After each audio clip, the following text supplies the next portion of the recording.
Jos nyt alkaisi vaikka tallentaa, kyllä se tallentaa. Alkoiko? Alkoi. Moro Joni, moro kuulijoille. Kuva näkyy ja mä toivon, että äänet näkyy. kuuluu. Molempia Kyllä. mä toivon. Kyllä se täällä näkyy mittareissa, että jotain hölinää tulee.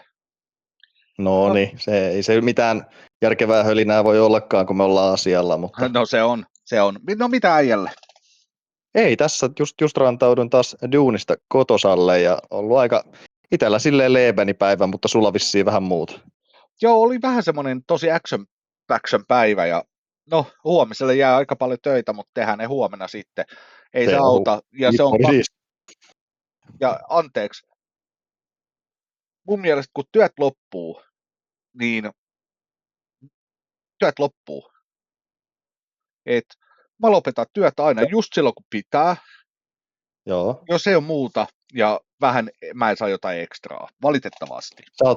Sä oot tällainen kaveri, joka ei menetä yöuniaan töiden takia. Ei. Se on helvetin hyvä. Mä en voi sanoa itsestäni aina samaa, mutta sitten mä aina välillä rupean miettimään sitä, että ei mulle kyllä makseta siitä, että mä vatvon yöt läpeensä asioita. Että Joo, parempi vaan tehdä siellä, missä sä voit tehdä. Eli töissä.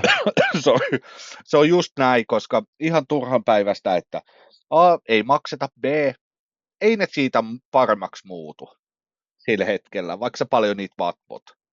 Et se on seuraavan päivän ongelma ja sen jälkeen chiikataan niitä. Ja kuuntelijoillekin silleen tiedoksi, me nyt ei kerrota sen tarkempaa Tatun kanssa, me työskennellään molemmat hyvin isoissa yrityksissä tärkeänä henkilöinä tahoillamme, niin meillä on omat työmaamme. Jep, kyllä. Ja no, sanotaanko, että kyllä se on helppo tehdä vaan perusduunia, tiedätkö? Olla ajattelematta loppujen Kyllä. Mutta... Mä oon todennut, että meikäläisestä ei kyllä silleen yrittäjäksi on, mä oon niin kauhean jätkä stressaamaan kaikkea, varmaan niin kuin olisi jossain suljetulla, jos mä pyörittäisin omaa bisnestä ja olisi omat rahat pelissä. Jep, ottamassa vähän happea. Niin, ja siis, latautumassa. Niin just. Ja mulla on taas vice versa, että mä tiedän, että musta on hyvä yrittää, koska mä en oikein jaksa stressaa, että katsotaan mitä tulee eteen. Ja it is what it is and that's what it is. Ja... Mä veikkaan kuulee, että sustakin tulisi, jos sä laittaisit yhtäkkiä koko omaisuutesi likoon johonkin liiketoimintaan, niin kyllä se vähän alkaisit stressaamaan sinäkin. No, mutta mutta mä en ikin tekisi sitä, koska mä oon joka tapauksessa. No niin. Jatketaan. Ja tänään, kuulkaa hyvät kuulijat, tervetuloa, hei, spoilereita. Boilereita ja spoilereita. Ja mä tiedän. Mulla oli aikanaan Emarissakin komea takaspoileri, mutta joo. Jätkä koitti saada vauhtia. Se 3 kilsaa enemmän. Kyllä. Ja 500 heppaa lisää. Ja naiset kuolaamaan. No. Joka tapauksessa. Tervetuloa. Tämä on podcasti. Tai meidän podcasti. Tämä nyt on tällä hetkellä. Ehkä tämä vaihtuu, ehkä ei. Sille ei voi mitään. Ei se varmaan. Tämän päivän elokuva, tai niin, mitä me käsitellään, just näin. Spoiler alertit, kaikki, pum. Hei, jos et halua tietää juonesta mitään, käy chigaa ennen, suosittelen. The Evil Dead. Oikeesti. Kyllä. Wow, mikä elokuva. Voin sanoa, että Sam Raimin ohjaama, käsikirjoittama, tähtenä The Bruce Campbell, joka, mä voin sanoa, että tämä oli hyvä kokemus taas. Joo, siis tämä edustaa tämmöistä klassista kauhuelokuvaa taas tuolta 80-luvun alusta. Tästä just ennen nauhoituksia juteltiinkin Tatun kanssa tuosta, että tästä on vähän kahta tietoa, että onko tämä julkaistu 81 vai 83. Kyllä. Niin Wikipedia kertoo tällaista, että tämä olisi julkaistu lokakuun 15. 1981 Redford-teatressa. Eli onkohan tämä ollut vähän tämmöinen niinku, ennakkonäytös tapa juttu, mutta sitten huhtikuun 15. 1983 tämä on julkaistu Yhdysvalloissa tämä elokuva, että siinä on niinku, se selittää, minkä takia tämä on 81 ja 83, mutta it is what it is, jompikumpi. Jompikumpi kumpaa ottaa. Olisikohan tämä niin, että tämä on suureen levitykseen päätynyt sitten 83? Mä veikkaan, että joku on tehnyt diilejä ja tää on tullut vähän niin kuin, että joku on ollut sillä WhatsApp. Tää on muuten aika hyvä elokuva. Niin, ja sitten olisikohan tässä ollut jotain semmoista pientä taustalla, että tämä elokuva on ollut vähän aikalaisekseen semmoinen Groteski, jos kyseenalainen. näin. Joo, Niin. joo. Mutta joka tapauksessa itse elokuvaan. Tarina alkaa. 5 ystävystä lähtee mökille. Mökille, minkä yksi niistä trendeistä on vuokrannut nimeltä Scott. Oli vuokrannut. Tässä on siis 5 kaverusta, joissa on Ashley, Cheryl, Linda, Scott ja joku muu. Olisiko Shelly vielä? Joka tapauksessa... Joo, siis tässä oli ilmeisesti 2 pariskuntaa ja joo, 1 ylimääräinen. 5. pyörä Mimmi, joka oli toisen näistä jätkistä sisko. Jep. Ja ei mitään, ne menee sinne ja yhtäkkiä on silleen, että toi Scott oli vuokrannut mökin ja ne on vaan silleen, että oli ihan mega halpa. Oot sä ikin käynyt täällä? En oo. No niin, jes. Premissi on siinä, alussa on pikkasen kuumottava tilanne, kun näytetään, että joku liikkuu metsässä ja tulee ottaa ratista kiinni ja melkein tapattaa ne kaikki saman tien törmäämällä rekkaa. Tai ei rekkaa, vaan SUV. Mikä se on toi? Vitsi, että oltaisiin saatu lyhyt elokuva, jos ne olisi törmännyt. Se olisi ollut kyllä. Mutta joka tapauksessa ne pääsee mökille. Se on creepy as fuck mökki, semmoinen, minne sä et oikeasti ikinä mene. Tai jos meet, sä tiedät tasatarkkaan se sukujuuret, kaikki muut vastaavat, että sä oot vaan, että ei, se on niin sketchinäköinen mökki. Siellä heti alkaa tapahtua, hakkaa semmoinen kyltti ikkunaa, ja kun ne tulee siihen, niin se lopettaa hakkaamisen. Eli enteitä on. Eikö se ollut Keino? Oliko se Keino? Oli. Mun mielestä se oli semmoinen, se oli siinä totta. Joo. Joku. Joo, kun mä katsoin jotakin kylttiä ajattelin, mutta tosissaan niin kuin sanon, tämän päivän jotakin ajoitte on ihan mukana, mutta joka tapauksessa ei anneta se hidasta. No, ne menee sisään, menee kodikkaasti. Sitten tämä yksi, tämä Cheryl, joka oli jonkun sisko, oliko se sen Ashleyn sisko? Vai... Taisi olla, joo. Koska tässä ei oikeasti sanota kunnolla. Mä en muista, siis joka tapauksessa se alkaa piirtämään ja sattuu jotain kriipiä. Sen jälkeen ne alkaa viettää iltaa, juo vähän siinä ja yhtäkkiä nousee luukku maasta. Kaikki on se vassa, että se on joku eläin tai jotain. Ja nämä, no totta kai lähtee katsoa, toi Scott lähtee sinne chillailemaan alkuun ja sen jälkeen siitä ei kuulu mitään, niin toi Ashley, aka Bruce Campbell, Bruce lähtee sinne chiigaamaan, että mikä homman nimi on. Ja se siellä chillailee. Ainoa, tästä tuli yksi kohtaus. Tämä on mä rakastan näitä elokuvaa tässä siinä, että hyvä, on se, että sä näet ihan selvästi, että joku näyttelijä tai näyttelijätär istuu, tai näyttelijät, joka tapauksessa istuu jossain tietyssä mestas, ja seuraavassa kuvassa ne lähtee ihan eri kohdasta, tiedätkö, liikkeelle. Joo. Mä en tiedä, huomasit sä sitä ollenkaan? Huomasin, joo, siis tämmöisiä pieniä niinku, mä en tiedä, enemmän tai vähemmän jonkinasteisia virheitä. Joo, mutta ne tekee antaa äkkiä semmoisen NS-halvan vaikutelman, mutta vaikka ei välttämättä siitä ole kyse. Ei, siinä on tapahtunut joku tapahtuma, joka on editoitu. Joka tapauksessa, no, tämä Bruce menee sitten sen kellariin, ja tämä oli ainoa kohta, oli se, että ovi on kiinni. Miten paljon munaa tuolla Scottilla pitää olla, että se laittaa se oven kiinni, ilman että kukaan kuulee, ja on siellä pimeässä, tiedätkö, chillailemassa, eli kellarissa. Ja ne löytää sieltä sitten muinaisia esineitä, tai ei muinaisia, jonkun kirjan, kasettisoittimen ja kasetin ja semmoisen puukon. Ne menee ylös, alkaa kuuntelee sit siinä illan mittaan, että katsotaan mitä täältä kuuluu. Ja sitten ne skippaa vähän sen, niin sieltä tulee muinainen manaus. Ja sen jälkeen alkaa tapahtua. Yksi toisensa jälkeen manataan tai riivataan. Eli ensimmäisen on tämä meidän piirtäjänainen, joka menee metsään jostain kumman syystä. Ei haittaa menoa. Edelleenkin mä rakastan tätä. Niin menee sinne metsään ja no, luontoäiti tekee sille asioita, sanotaanko näin päin. Se pääsee siitä nileen sitten ja tulee sinne, että hei, aja mut kotiin. Jos tämä ajattelee, että se on ton Ashleyn, eli Aka Brucein sisko, se lähtee ajamaan, silta on hajonnut, ne tulee takas, okei, ne lepää. Ja ilta jatkuu, siellä sattuu kaikkea romanttista asiaa ja yhtäkkiä Bujakasa.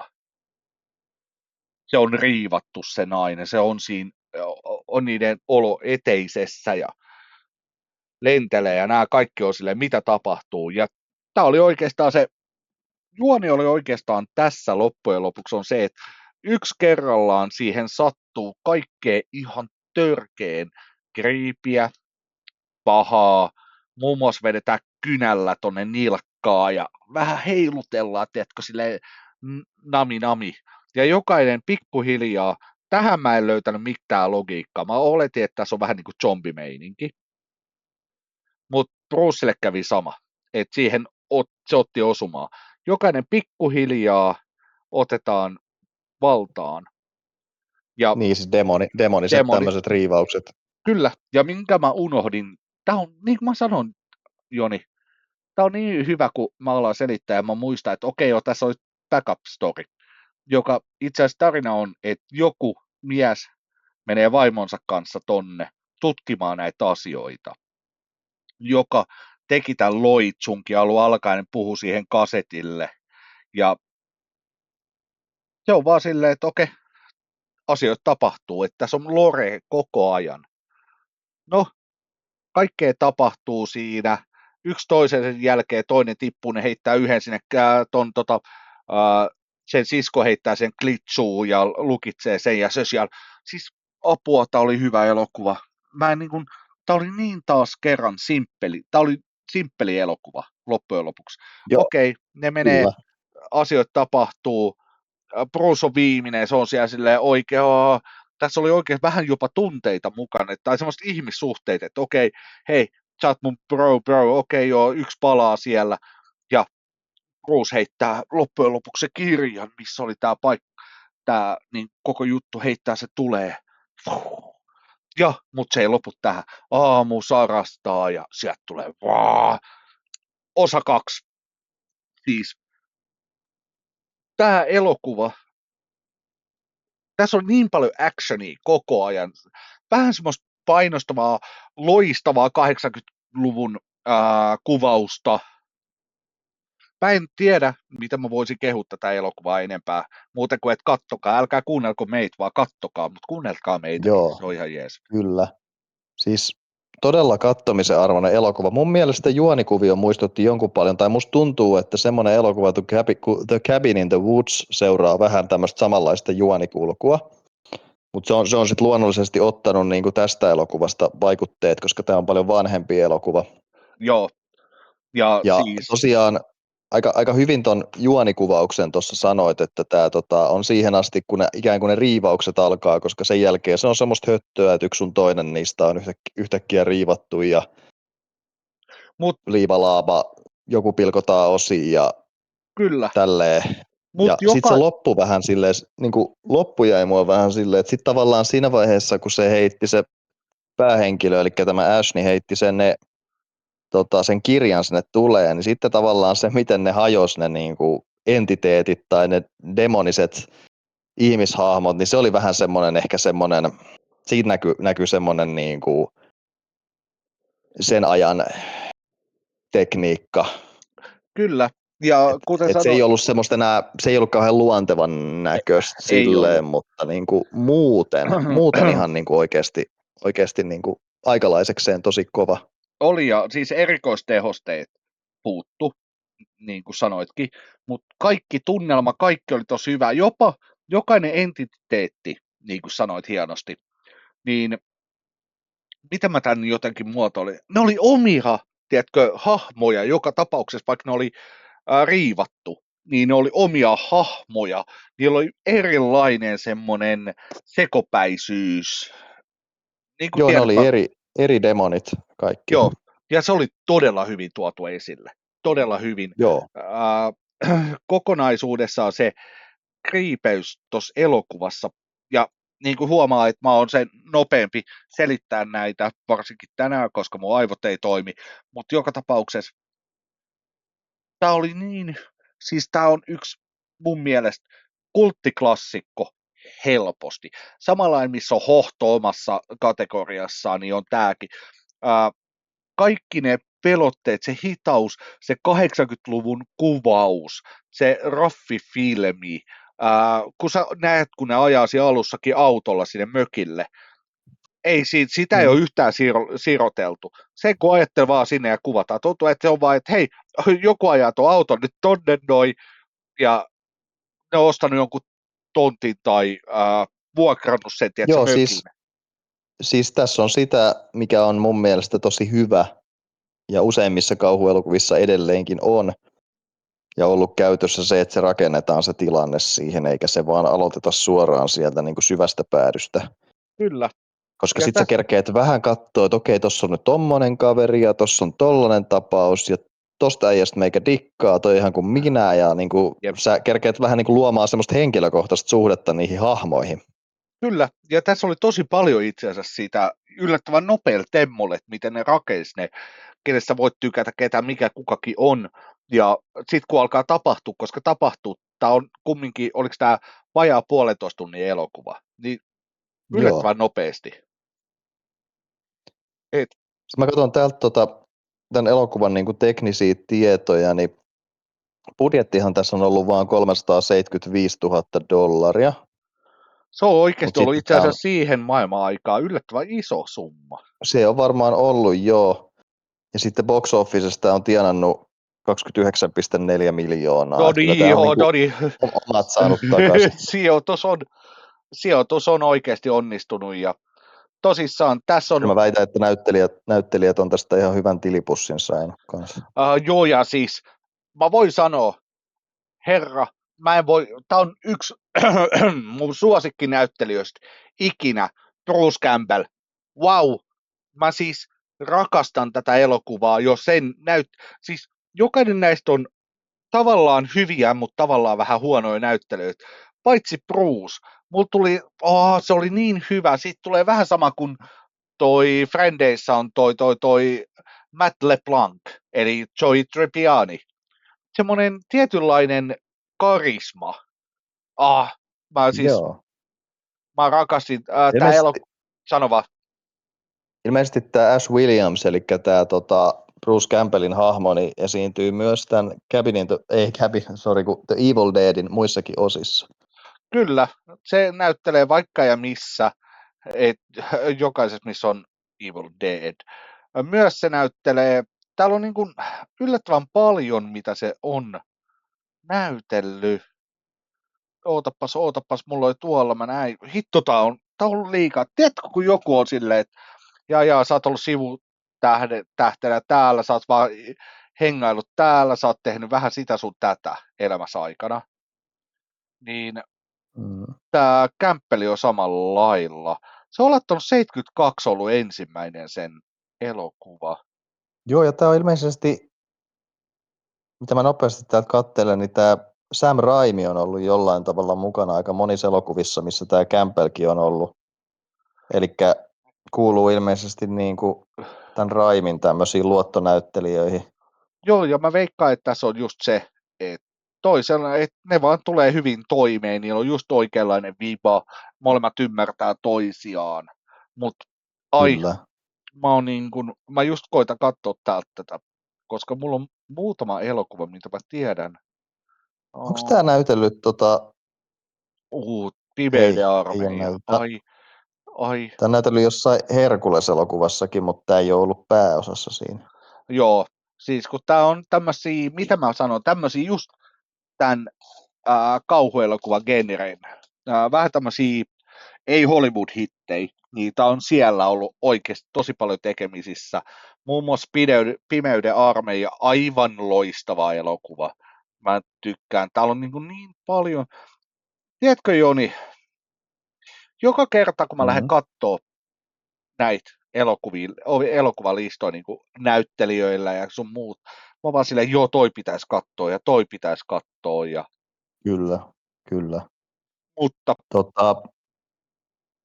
joo. elikkä... On täällä historiaa kyllä tällä äijällä ollut. Joo, elikkä isommat ehkä tästä näin, mitä voisi sanoa, on totta kai Bruce Campbell. Mä en tiedä, mä en ole näitä neitishenkilöitä nähnyt, mutta täällä on itse asiassa on tämmöinen kuin Ted Raimi. Mä en tiedä, sanoiko sulle mitään, kun sä näet tuon kuvan. Se on ollut varmaan miljoonassa ja sadassa jutussa, niin näyttää olevan yli 100 Siis sanot sä, että asiaa. tässä elokuvassa... Joo. Ted Riley, mä en tiedä missä kohtaa toi on ollut, mutta se on siellä ihan oikeasti kreditattu. Se ei ole ainakaan näissä, kun loppujen lopuksi mun mielestä tässä elokuvassa ei ollut kuin 5 ihmistä näyttelijää. Joo, Fake Shemp. Olisikohan se ja joku sitten tietenkin se ääni, se, joka luki sen manauksenkin, mutta... Mutta tämä on just tämmöisiä, tiedätkö, mielenkiintoisia asioita. Mutta joka tapauksessa elokuvaa vielä vähän sen on, että on oikeasti aika groteski, aika kore, aika creepy. Siis ainakin aika omaan aikaansa se on ollut joo. Et nykyään menee aika basic kauhuelokuva niin kuin Joo. tälleen, mutta joo, aikalaisena toi on voinut olla aika shokki silloin vuonna 1983 ihmisille. Joo, ja siis joo, mitä katsoo, mutta silti kyllä tässä oli kohtauksia muun muassa. Mä rakastin jokaista, kun se manattiin, kun se on siellä kellarissa. Ainoa, mikä tästä puuttu tästä elokuvasta, oli niiden lore, se kirja, kun se avaa se kirja ja käy sitä. Mä olisin halunnut enemmän siitä. Tämä elokuva olisi voinut olla hyvin mulle 2 tuntia. Joo. Tiedätkö, että käydä sitä lorea, mistä kaikkea se on saanut niitä tietoja, kaikkea muut. Ja mitä sille äijälle on ylipäätään tapahtunut itselle? Kyllä. Kai ne tulee tulevaisuudessa sitten. No en tiedä, tästä on tehty siis ilmeisesti, mitä mä nopeasti tätä katselen, niin itse en ole siis nähnyt näitä osia, mutta tästä on niinku tehty suora jatko-osa. Sitten on remake ja S versus Evil Dead. Mä oon nähnyt nämä kaikki. Onko toi S versus Evil Dead vähän semmoinen ironinen? On. Se tuo just tämän hahmon oikeasti. Ehkä sen takia mä oon niin kikseistä tässä elokuvassa on se, että toi hahmo tuo sen just sinne, mihin se pitää olla. Mitä tämä elokuvasarja tuo loppujen lopuksi. Ja se on semmoinen, tiedätkö, eeppinen kaveri, joka on vaan silleen, fuck this shit, let's go. Joo, ja siis niinku, mulle nyt aukesi tästä ihan kokonaan uusi maailma. Meidän täytyy kyllä käsitellä nämä muutkin osat jossain kohtaa, mutta niinku tavallaan se, että mä oon tiennyt tämän elokuvan olemassaolosta, niinku nimi on totta kai niinku ollut tuttu ja oli tossa, mutta voin myöntää suoraan, että en ollut katsonut tätä elokuvaa aiemmin. Ja mulla tuli heti tosiaan semmoista Cabin in the Woods vibat. Joo. Lähinnä vaan sitten. Mutta Mutta on siis, tässä on niin paljon, tämä on niin eri genrejä, tämä niinku luo kokonaan ton Bruce Campbellin hahmon. Apua, tämä on niin kaunis. Tämä on vaan niinku ensimmäinen osa tätä, mikä aloitti tämän. Miten randomiksi, eeppiseksi hahmoksi toi luodaan, toi Ashley. Joo. Siis se on... Joo, sano vaan. Sano, ei kun sä sanot, jatka vaan. Tämä on ihan nyt muuta asiaa tähän, kun puhuttiin aluksi tuosta julkaisuajan kohdasta, niin tämä lukee nyt siis englanninkielisessä Wikipediassa tästä elokuvasta, että silloin kun elokuva oli valmistunut, niin siitä järjestettiin tämmöinen privaattinäytös niin kuin ystäville ja perheelle tuolla Redford-teatterissa, mikä sijaitsee Detroitissa. Eli se oli silloin lokakuussa 1981. Ja sitten tämä elokuva on saanut jo jotain palkintoja Cannesin filmifestivaalilla 1982. Nice. Mutta sitten niin kuin Jonkin. maailmanlaajuiseen teatterilevitykseen tämä päätyi sitten huhtikuussa 83. Joo, mä veikkaan, että oli just ollut niitä pienen budjetin elokuvia silloin, joka on niinku vaan julkaistu jossain ja pikkuhiljaa, että okei, otetaan toinen julkaisu tänne ja toinen tänne. Ja mä veikkaan, että tämä on kyllä loppujen lopuksi sitten netonut tämä elokuva huomattavasti enemmän kuin tämän elokuvan tekijät on edes osannut ajatella. Mä voin ihan samaa mieltä, että toi on ihan...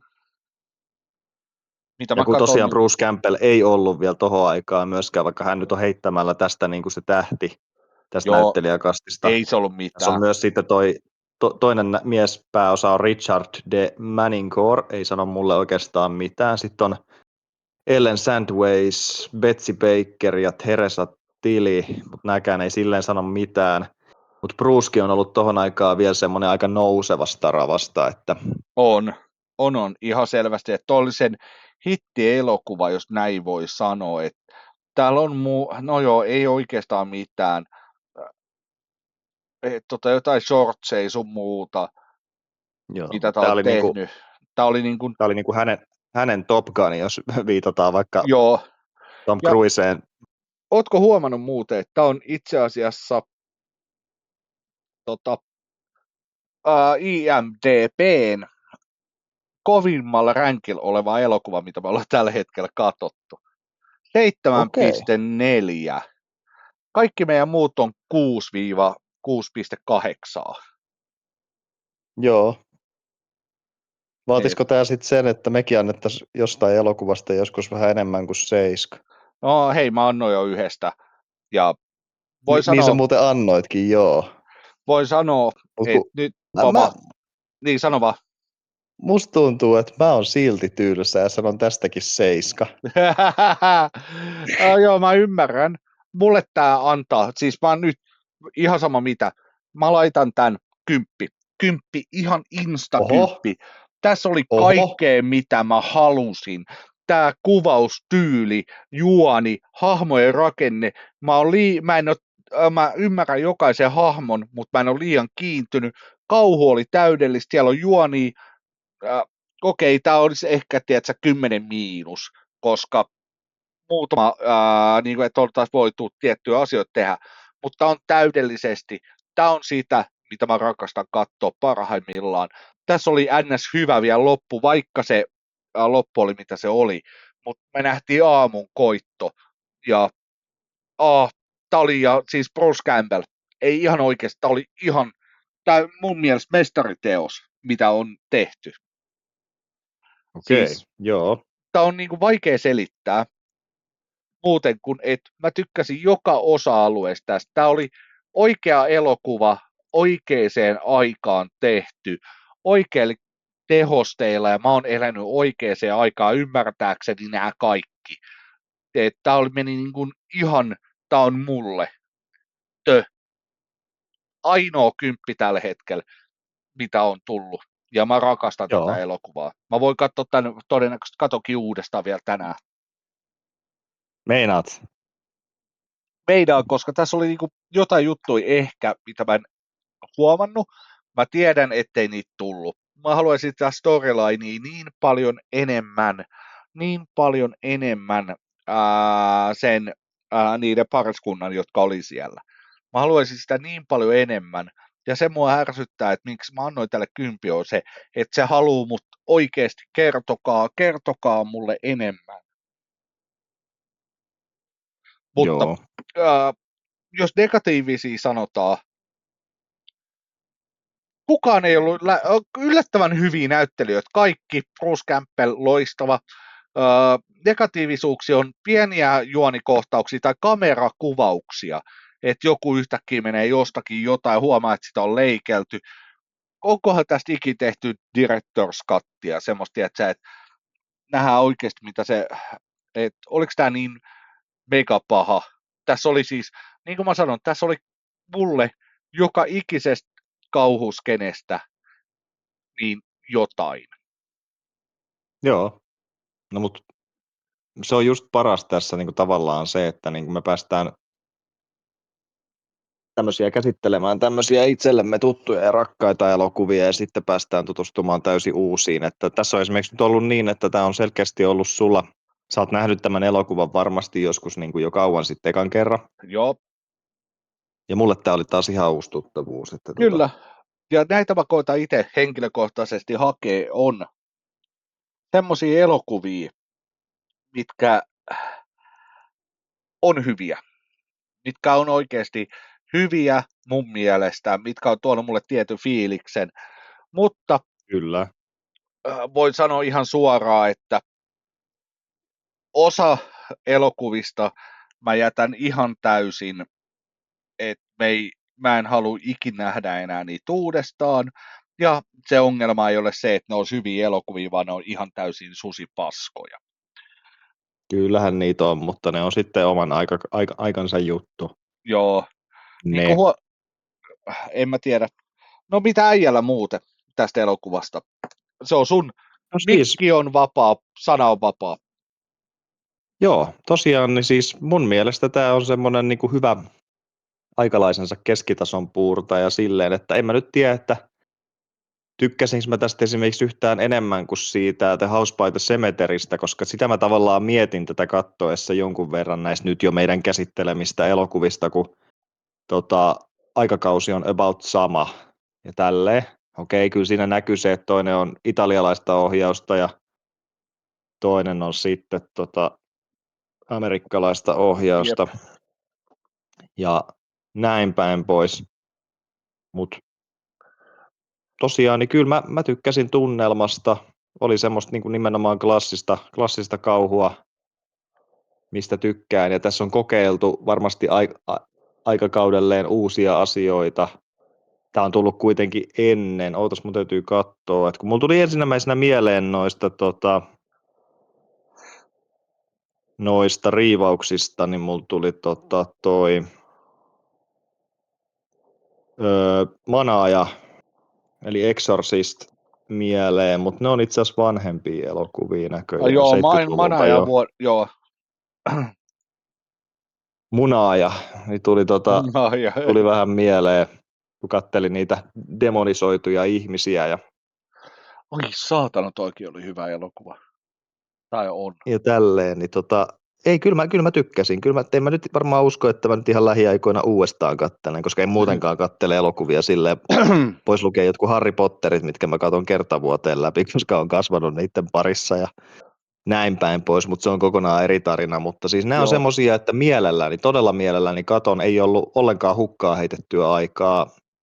Hyvä fiilis jäi. Ihan kaikista tehosteista tykännyt, mitä siinä lopussa oli. Tuli vähän lonkeroa ja kättä sieltä Ai, ne oli sisältä, hyviä. mutta en mä tiedä, se toi vähän semmoista koomisuutta myös. Joo, ja se on niin kuin, se oli mulla, tässä olikin, että siinä on myös on sitä huumoria vähän sen outoutta.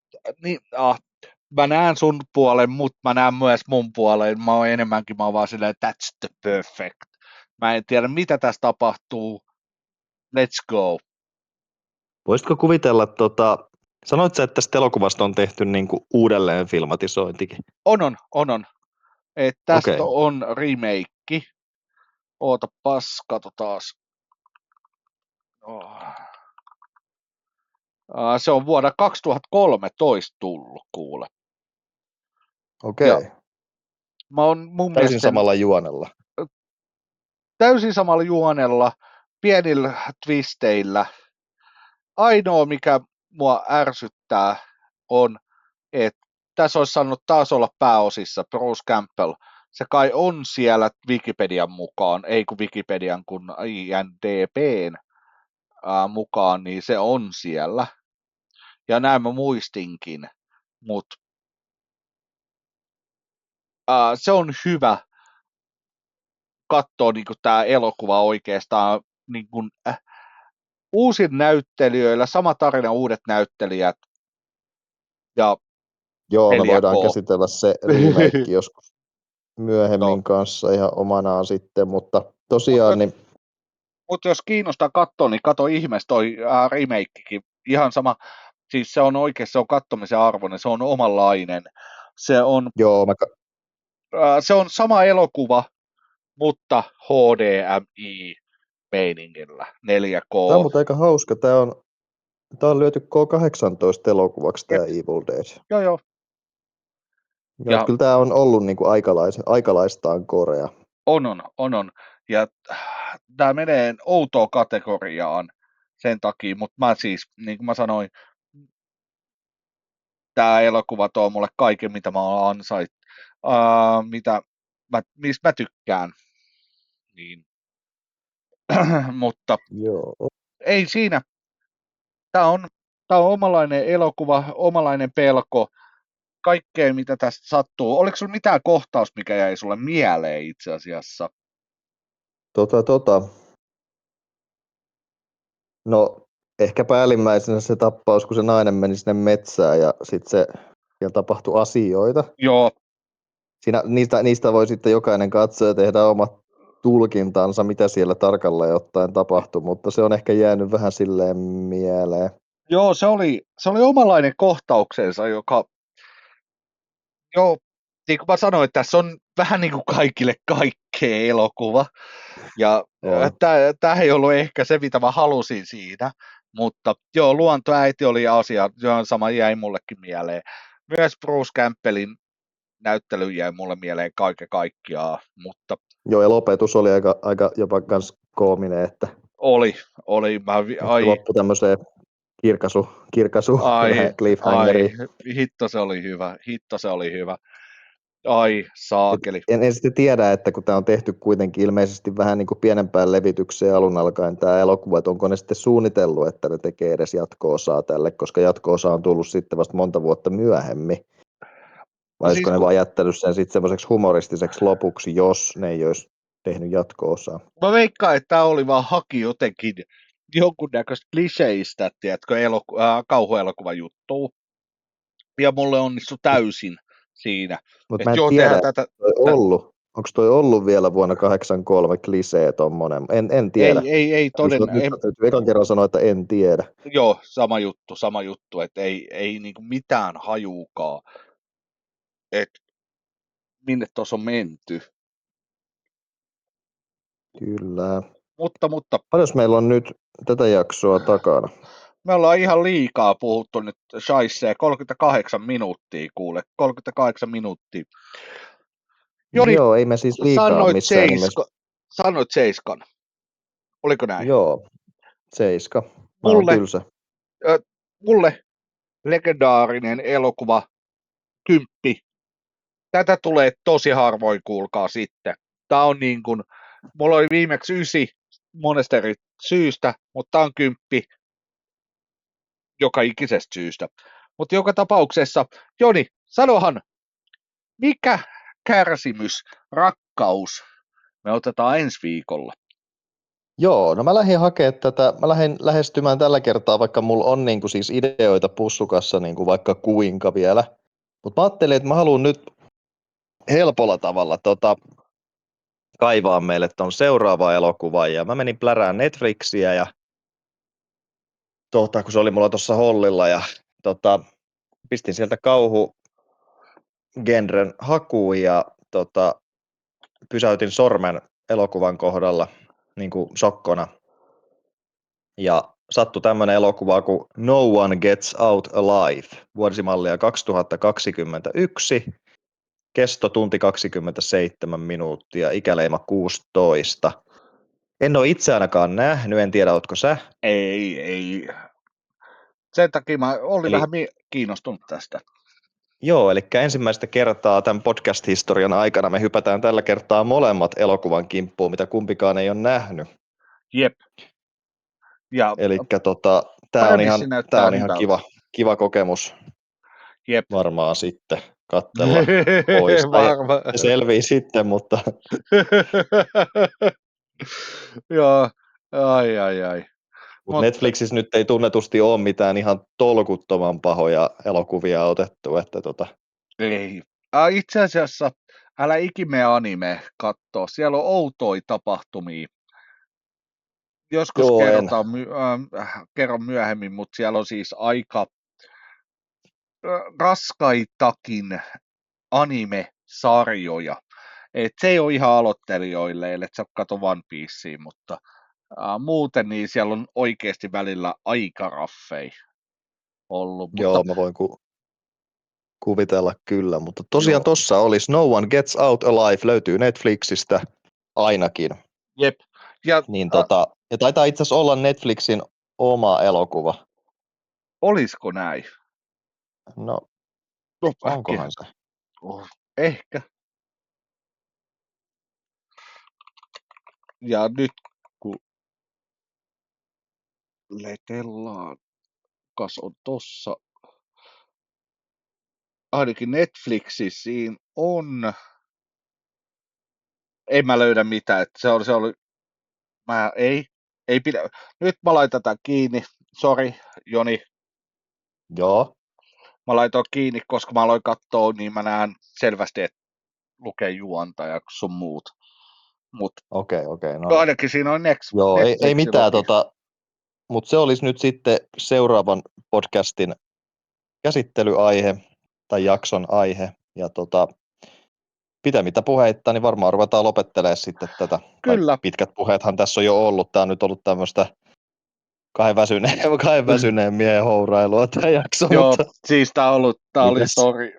Siis niin, tämä oli kahden väsyneen ihmisen hourailu. Aina ei onnistu, aina on välillä onnistuu.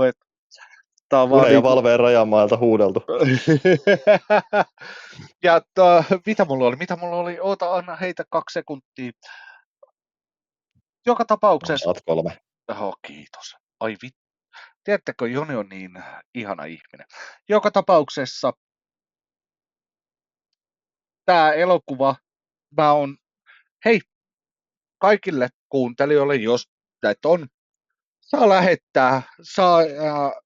lähettää meille nämä elokuvat sitten ihan fyysisenä kopiona, jos löydätte, paitsi Resident Evil mulla on, mutta tämäkin löytyy mitä mä oon löytänyt tän elokuvan, on YouTubesta hintaa 4 € vuokraus.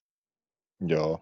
Jep. No siis tosiaan niin saa myös lähettää meille ehdotuksia, mitä leffoja käsitellään. Omat ideat ei todellakaan ole vielä loppu, niitä riittää samaan tappiin asti, mutta se on aina kiva saada vähän ulkopuoleltakin ideaa väliin ainakin. Ja sitten kokeilla tälleen, koska jos ei muuta, niin sitten hakee tälleen niin kuin meikäläinenkin, että Netflixistä vaan summan mutikassa joku kauhuksi laskettava elokuva ja näin. Mutta, se on just näin. Hei, mutta hyvät katsojat, Joni, kiitoksia tästä illasta ja tästä elokuvasta. Kiitos sulle, Tatu, ja me ihmetellään sitten, rakkaat kuulijat ja Tatu, seuraavassa jaksossa. Kyllä, piirteänä ehkä, mutta aina paikalla. Hei, Joni, ollaan kuullut katsojat, muistakaa tälleen lopuksi, like, comment, subscribe. Mut joo, lähdetään tästä nyt pois. No niin, päästetään ihmiset lepäämään. Jep. No niin. Yes, moro.